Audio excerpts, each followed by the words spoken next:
Hello, welcome back to CinemaBurger, where I bring you movie reviews from a different perspective. Today we're here to talk about American Pie Girls Rules. Yes, there is another American Pie movie.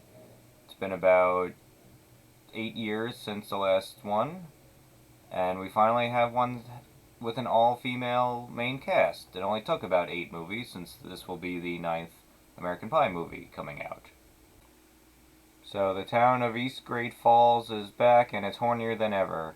We have 4 high school girls: Annie, played by Madison Pettitz; Stephanie Stifler, played by Lizzie Broadway; Michelle, played by Natasha Benham; and Kayla, played by Piper Curda. So these are our 4 main cast members, and they all have certain personalities.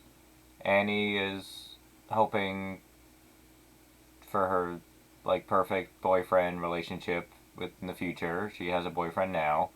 Stephanie Stifler is a Stifler, so she's promiscuous and somewhat overconfident and very outgoing and stuff like that, like a Stifler, but not like rude or inappropriate.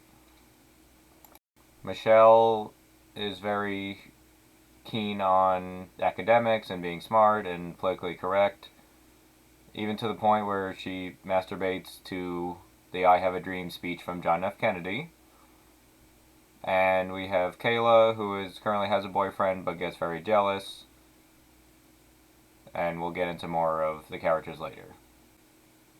So first of all, if anyone is saying that this new American Pie movie doesn't feel like the old ones, that's actually a good thing, because the American Pie franchise is a very dated and very misogynistic franchise. It belittled women and showed other stereotypes.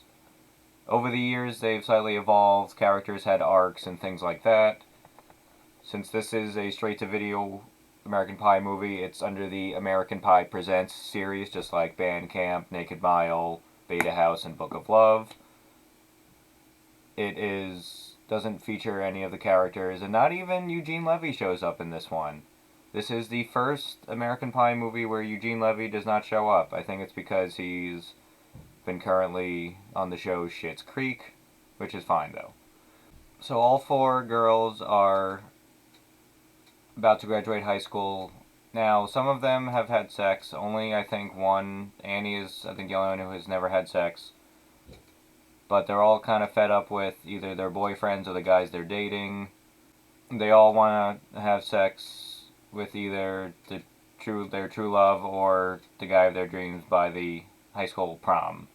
So they make a pact like the other movies, but it's more responsible, because each girl, they vow to hold each other accountable for falling back on their bad habits or men of choice, and they don't want to be objectified and stuff, which is good because that shouldn't happen.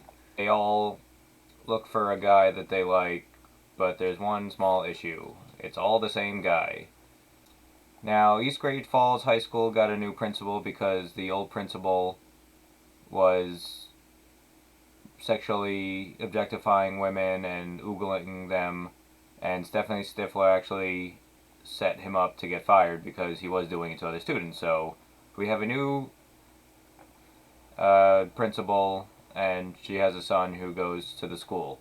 His name is Grant, and he's played by Darren Burnett.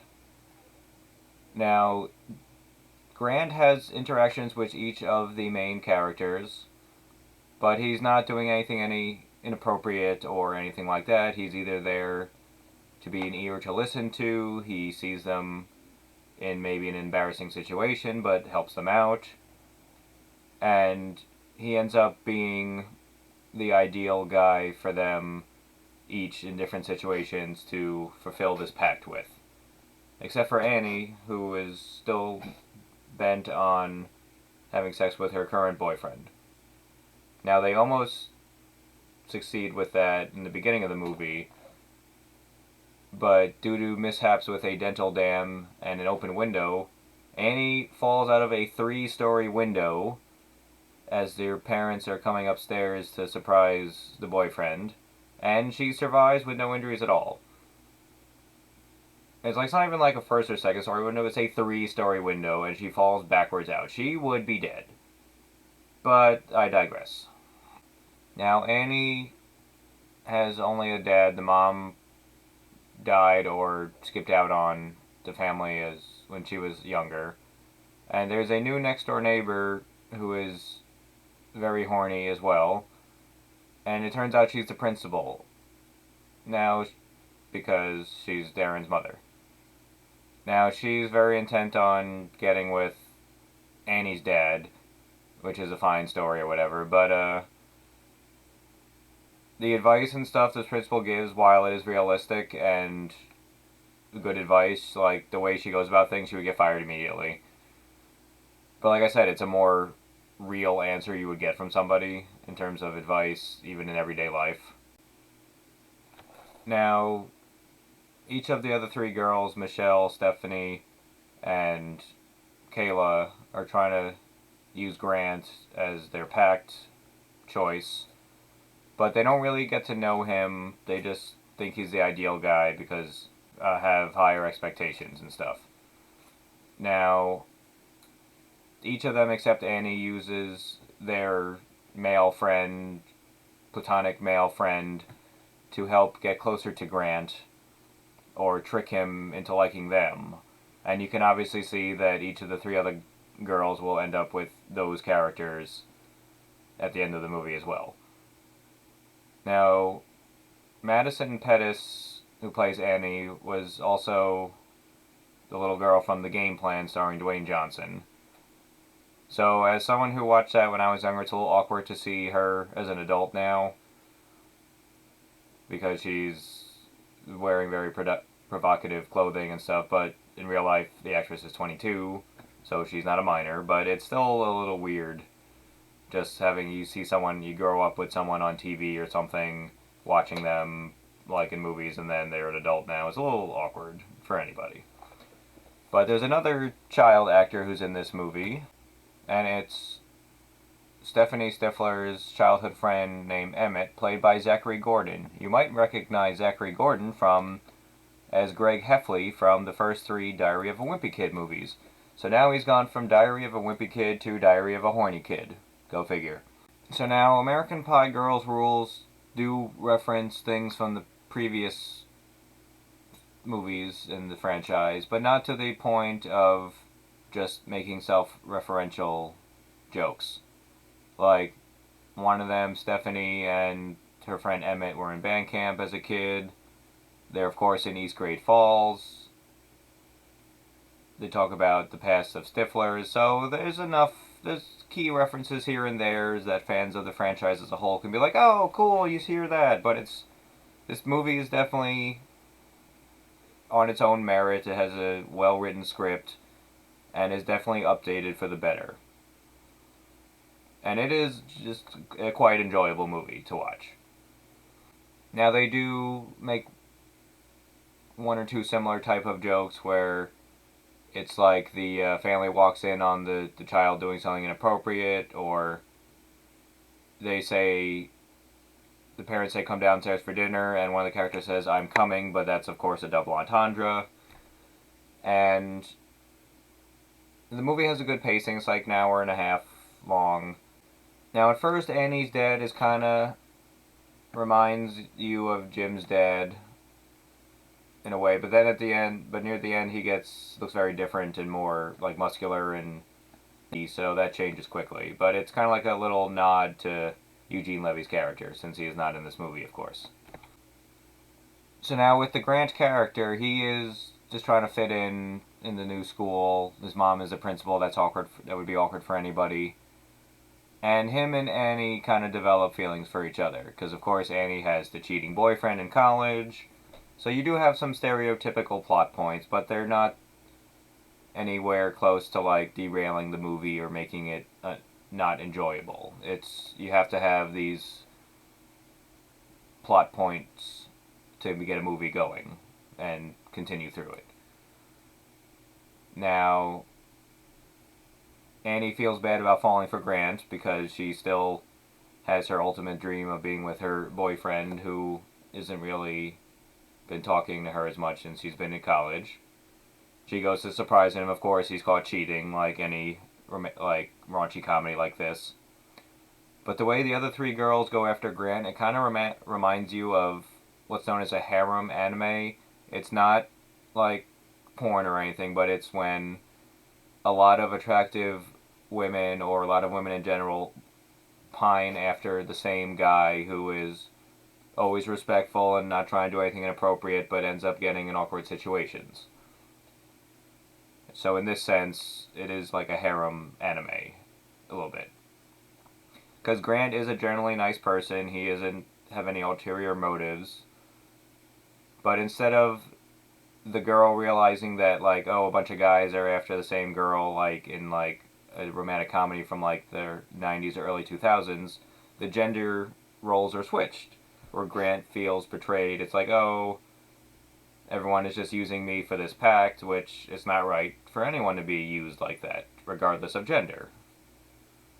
So I like that, because all of the main characters are genuinely decent people. They all have their issues or things they need to get over, but it's not a character flaw. It's just things they need to realize, like they are worth more than what they are getting from their significant other or just in life. They deserve better. Everyone deserves to be treated with respect and dignity. And that is one of the main messages of this movie. Now, throughout the movie, Annie realizes that she has feelings for Grant. They interact the most out of any of the three girls. And she has one dream about Grant that's kind of reminiscent of the Take On Me music video from Aha. And it's really well done. They're in like a French backdrop, and there's like the background is all white with like pencil drawn, and it's like moving a lot like in the video. And they're speaking French to each other, and they go on like a date, but it's kind of reminiscent of that music video. So check that out. But it was well done. It was a different artistic style for the movie, which I was not expecting. Now, when near the end of the movie, they also make another joke, all four girls, when things aren't going their way. It's like, this isn't going to be the free-form TV sex you would hope for, so that's another self-referential joke about how the way Freeform has their movies and TV shows for young adults and their stereotypical plot points. Now, also, Grant tells his mom, the principal, that she likes Annie, he likes Annie and stuff, and he talks to the principal too, because her and Annie's dad have been kind of seeing each other, and the principal's basically like don't lose out on a chance to be with someone you love, things like that. But she's basically saying, go fuck my son, which is pretty funny. Almost as if at the end of the movie, because there's always that point in the movie where the two main characters, like love interests, get in an argument and they're apart, of course, just like every romantic comedy. And by the end, it is the prom night, and the pact has not gone through for Annie, of course, so... But they still go to, like, the prom, which is, like, pajama party themed, which is cool, because you want to be comfortable and have fun. And they all still go to the party. The three other girls go with their significant others now.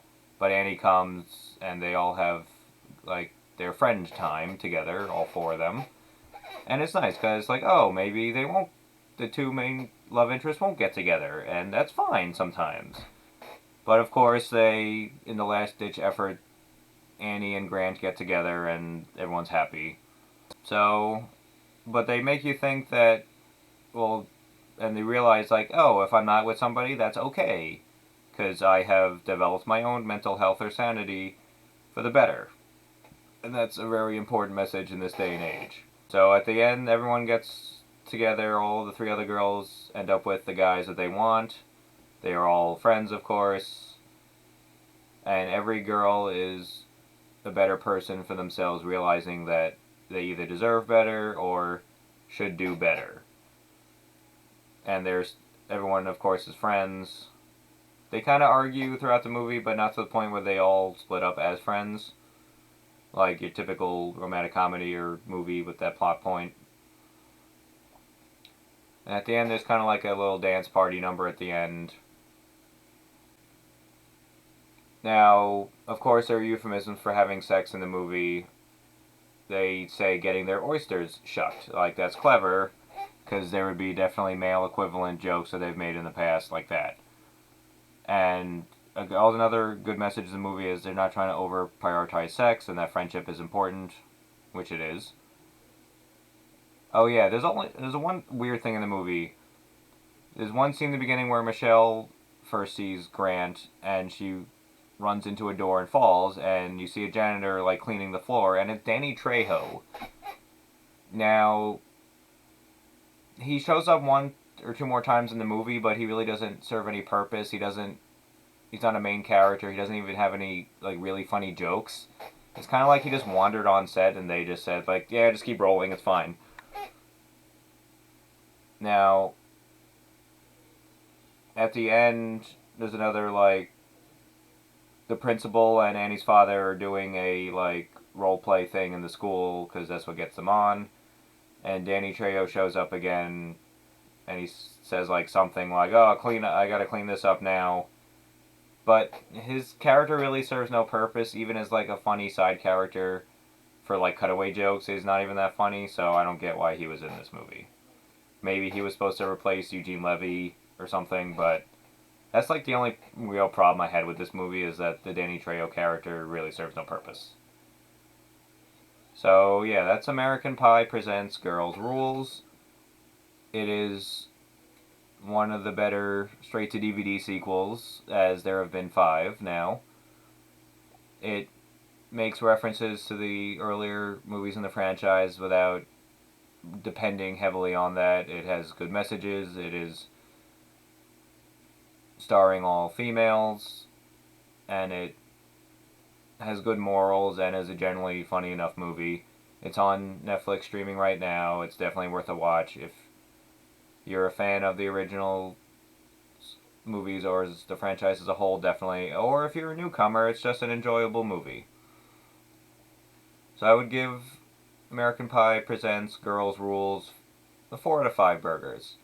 Because of course, they still have the stereotypical plot points. There's not too many of them, and for Danny Trejo's character really serving no purpose. But other than that, it's honestly an enjoyable movie, and it's something that'll take up your afternoon or evening. So yeah, go check out American Pie Presents Girls Rules. Alright, I'm Scott Berger, and I'll see you next time.